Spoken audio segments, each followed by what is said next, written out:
Hello, you wonderful people. So for today's video, I want to talk about the topic of time travel. In particular, what I believe are 5 unique ways of time travel that, I've come across in fiction. Number 1 on the list is speedsters. Obviously, like I've talked about them in the past before, but if once again you're unfamiliar with the term speedsters, speedsters apply to people in the DC universe who get their powers from the Speed Force. This includes people like the Flash, Reverse Flash, Zoom, Savitar, so on and so forth. Like obviously, like the term could also be used for other people in the DC universe who are super fast too, but usually it refers to them specifically. Now, the reason why I consider speedsters unique is because how do speedsters time travel? They time travel by running super fast, using their ability to kind of break through the walls of time and space. I mean, not only can they time travel, but they can also go to cross the bounds of dimensions as well with their speed. But more so than anything, they can travel from the past into the future. Granted, I don't know if the future thing is something that they can do all the time canonically in the comic books. At least in the TV show, Barry can do it. Granted, it takes a little more. He needs help to do it. He can't do it on his own, because the first time he did it, it was by accident. The second time he did it was on purpose. But definitely going to the past and everything has kind of been an easy task for him, no problem. So I mean, think about it. You're literally running to the past or running to shoot yourself to the future. It's pretty interesting. Number 2 on the list is the tell system from the TV show Travelers. So basically, if you're unfamiliar with the TV show Travelers, it's a very good TV show. I highly recommend you check it out. It's about basically people from the future coming to the past so that you can change the past to make a better future. Now, before I just said the tell system. Tell system is an acronym, TELL. Basically, that's the system how they time travel in that show. It stands for time, elevation, longitude, and latitude. Basically, time travel in this is broken down to a science in the sense of to time travel, basically you take a person's consciousness and send it back in time to a person's body, and they take over that person's body. It's kind of a permanent one-way trip, because the moment you take over that person's body, you're kind of stuck as them, and you end up sadly erasing that person. So that person no longer exists because their entire consciousness is wiped away, because only one consciousness can occupy a body at the same time. There's a little more to that. There's a tiny bit more to that, but it would be spoilers for the TV show, so I won't really get into it. But it's actually a very sad form of time travel, very one-way trip. There's technicalities with that, but once again, won't get into that because it kind of pops up 2 times in the show. One time in season 1, and there's a thing in season 2 that kind of shows you just a little bit more on how the tell system works and how travelers operate in that show. Because another thing with the whole tell system is that basically, so that they don't influence the timeline in certain ways too much, they end up picking people who were about to die, because well, this person was going to die, so they had no further influence on the timeline. So it's like, why not pick someone who's already about to die so that we have a little more wiggle room in the timeline? I don't know if it hasn't popped up in the show yet whether there's a way to fling to the future. It might only exist as a past type of time travel, because they probably don't really care about traveling to the future. Number 3 on the list is Hiro Nakamura from the NBC show Heroes. Hiro has the special power of being able to not only teleport, but his teleportation could also be pushed to be able to allow him to time travel from the future and the past.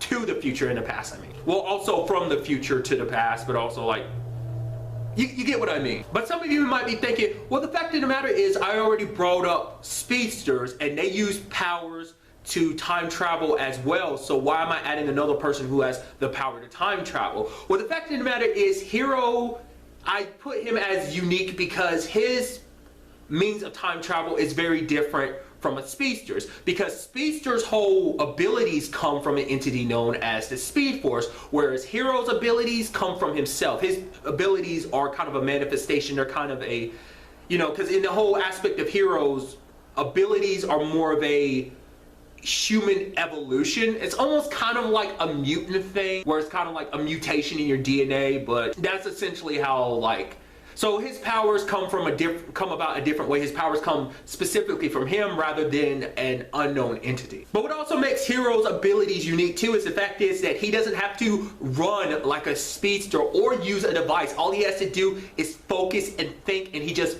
pops to a different point in time, whether it be the past or the future. Yeah, obviously it takes a little while to learn how to control, but you know, eventually he becomes a master of time and space. Self-proclaimed title, but still, it applies.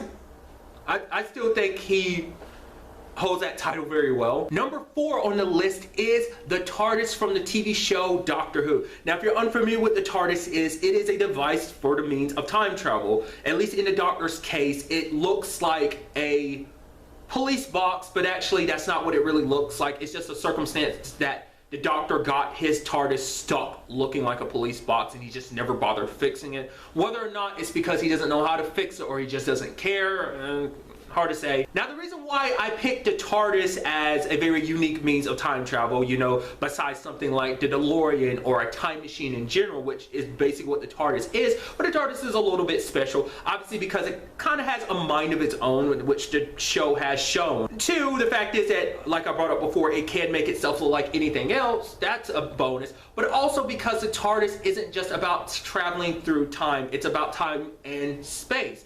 Because the TARDIS also allows you to travel to other planets, and not only can you know, it's not just about time travel on Earth. If you wanted to, you could go to Mars and time travel to Mars's past or Mars's future, for example, or go to distant, far off planets that, you know, maybe at this point in time we don't know about. You could go to the ends of time.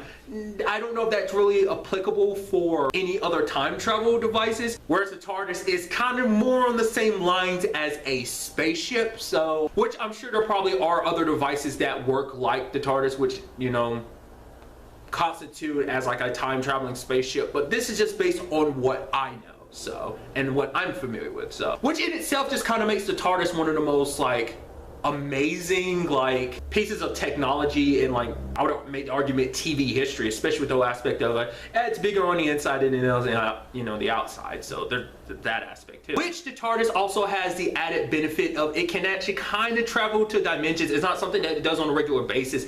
It can happen just when in that small window when dimensions are open, like the little bit of a tear between dimensions is still open, so it can slip in and out. But is it expressly designed to be able to do that? I don't know, but I think if you kind of push it, it kind of can. I'm not the biggest Whovian. I don't know all the intricacies of the TARDIS and just all of Doctor Who canon. So, and number 5 on the list is freezing yourself. Obviously, that's been a particular form of time travel that's popped up in many different examples, many different shows, and maybe even movies have used it as a means of like, oh yeah, it's a very slow means of time travel. It's not as instantaneous as everything else. I mean, to be fair to you, it seems very instantaneous because the moment you get thought out, it's like, oh wow, I was just put in here and like, oh, lo and behold, I'm in a new time period. It's much like, the best example I can use is Fry from Futurama. He got frozen in the year 1999. Well, 1999 going into 2000,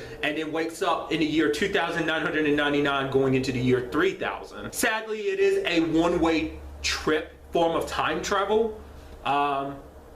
Very unconventional means is well taken care of, you know, or hidden away because you don't want someone disturbing that said person. And it's like kind of because it's a form of time travel that could easily be messed with in certain regards. I mean, to be fair, a lot of the other forms of time travel I brought up on this list can be messed with in different shape or forms too, but nevertheless, it's actually funny because something I watched recently has actually used that, like cryogenically freezing someone as a form of time travel. Like I said, the long way around. But I won't talk about that particular TV show. Why? Because it's a fairly recent episode. I mean, at the time of me recording this, that episode came out like 2 weeks ago, so I don't even want to mention what show it is. But if you watch any of the things I watch, you might have a good idea of being like, oh yeah, like I know what show you're referencing possibly. So there's that. And also there's a whole aspect of like, well, because if you're frozen that long, it takes a long time for your body to kind of get adjusted. Like it probably has like the biggest drawback time travel wise, because of just the effects, the immediate effects it will have on your body. It'll take a little while for your body to kind of adjust after like